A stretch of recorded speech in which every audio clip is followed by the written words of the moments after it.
दोस्तों नमस्कार, बिहनिया संजय से मैं कौशल तिवारी।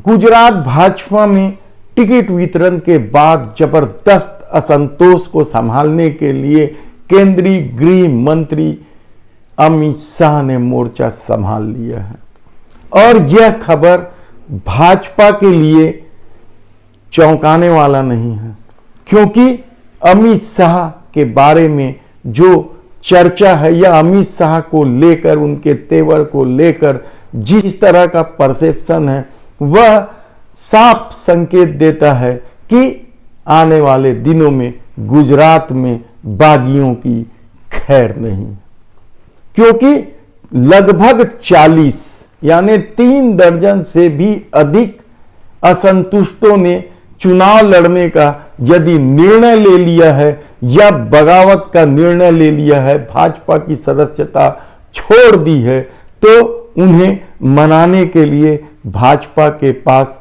अमित शाह से अच्छा हथियार भी नहीं हो सकता था। क्योंकि जिस तरीके से हिमाचल की घटना सामने आई थी, देश के प्रधानमंत्री नरेंद्र मोदी ने एक प्रत्याशी को हिमाचल में नाम वापस लेने के लिए दबाव डाला था, कहा जाए तो गलत नहीं होगा, लेकिन चुनाव आयोग को इन सब बातों से कोई मतलब नहीं है। उस फोन में देश के प्रधानमंत्री नरेंद्र मोदी साफ तौर पर कहते सुने जा रहे हैं कि कल जाइए नाम वापस ले लीजिए, बाकी सब मैं देख लूंगा। मेरी फोन की कीमत को कम मत आंकना, इस तरह से अप्रत्यक्ष रूप से धमकी भरे शब्दों के साथ हिमाचल में मतदान संपन्न हो चुका है और परिणाम गुजरात के साथ ही 8 दिसंबर को आएंगे। ऐसे में गुजरात में जब 1 और 5 दिसंबर को मतदान होने हैं, उसे लेकर राजनीतिक दलों में जबरदस्त माहौल है, गर्मी है और कहा जा रहा है कि इस बार भाजपा के खिलाफ एंटी इनकम्बेंसी जबरदस्त उफान पर है।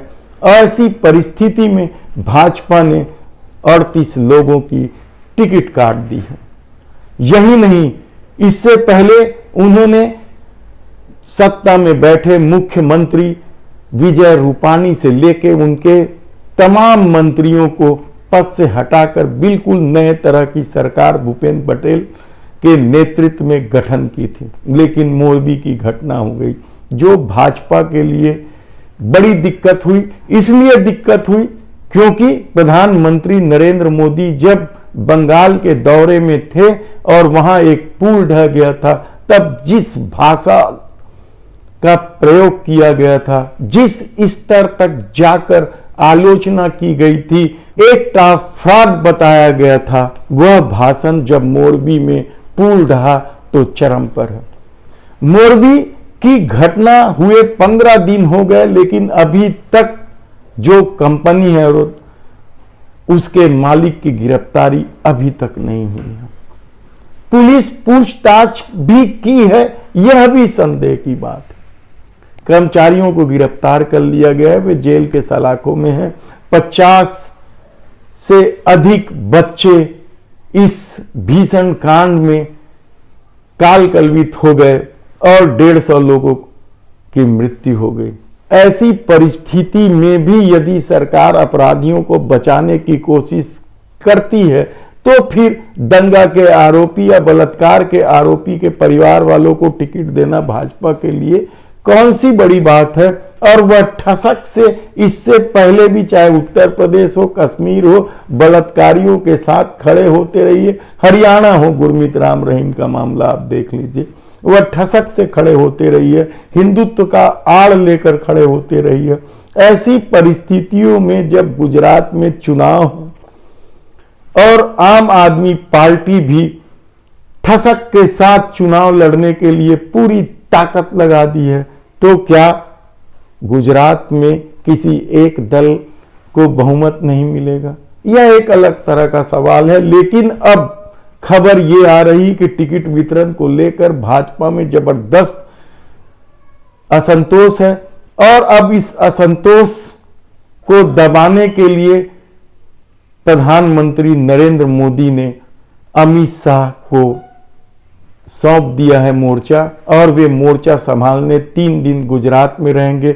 इस बीच असंतुष्टों से बात करेंगे, उन्हें भाजपा को जिताने के काम में लगाएंगे। देखना है इसमें वे कितने सफल होते हैं, लेकिन राजनीतिक गलियारे में इसे लेकर कई तरह के सवाल है, क्योंकि अमित शाह के तेवर को लेकर जितने भी परसेप्शन हैं, जज लोया का मामला हो, हरेन पांड्या का मामला हो, कई सारे मामलों से जुड़े हैं।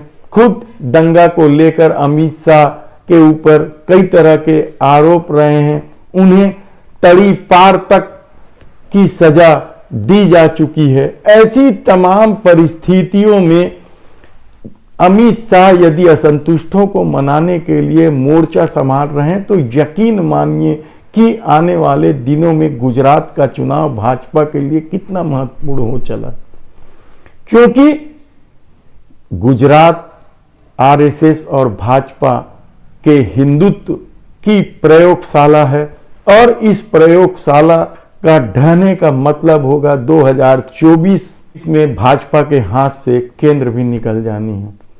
एक तरफ राहुल गांधी की पद यात्रा भाजपा के लिए चिंता का सबब है, तो दूसरे तरफ बागियों की बढ़ती संख्या, इसलिए भी यह बागियों की बढ़ती संख्या से चिंतित है भाजपा, क्योंकि गुजरात भाजपा में के बारे में कहा जाता था कि वहां मोदी शाह के बगैर पत्ते भी नहीं हिलते, और उस गुजरात भाजपा में यदि 3 दर्जन से अधिक लोग बगावती तेवर के साथ चुनाव लड़ने के लिए तैयार खड़े हैं, तो क्या भाजपा की राह आसान नहीं है गुजरात में?